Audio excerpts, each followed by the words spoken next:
थारू समुदायमा दसैँ सबैभन्दा ठूला र महत्त्वपूर्ण पर्वहरूमध्ये एक हो। यो पर्व माघी र फगुवा जस्तै थारूहरूको सांस्कृतिक पहिचान बोकेको चाड हो। दसैँलाई थारूहरूले देवी दुर्गा र थारू देव देवीहरूको पूजा आराधनाका रूपमा मनाउँछन्।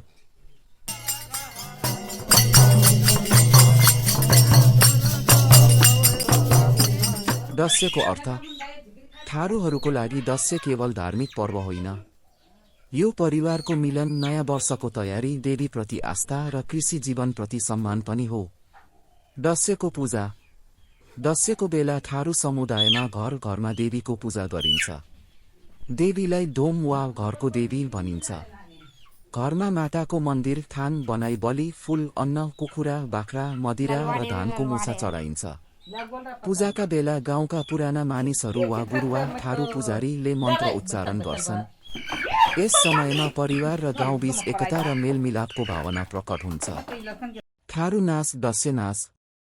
दसैँको मुख्य आकर्षण भनेको थारूहरूको पारम्परिक नाच गान हो। यस नाचलाई झम्टा नाच, लाठी नाच वा जुमरा नाच पनि भनिन्छ।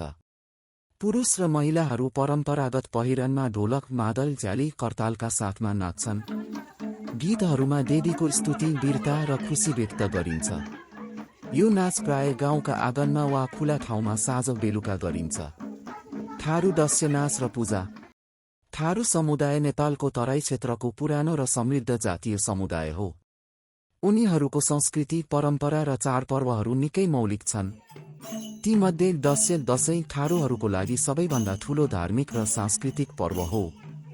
यो पर्व देवी दुर्गाको आराधना, परिवारको मिलन र सांस्कृतिक उत्सवको प्रतीक मानिन्छ। दसैँको समयमा थारूहरूले आफ्ना घरमा विशेष रूपमा देवीको पूजा गर्छन्। घरको आँगनमा वा थानमा माटाको मन्दिर बनाएर देवीलाई बसाइन्छ। गुरुवा थारू पुजारीले पूजा सञ्चालन गर्छन्। देवीलाई फूल, धान, माछा, कुखुरा, बाख्रा र मदिरा चढाइन्छ। यस पूजा मार्फत उनीहरूले घर र परिवारमा शान्ति, समृद्धि र रोग व्याधिबाट रक्षा होस् भनेर प्रार्थना गर्छन्।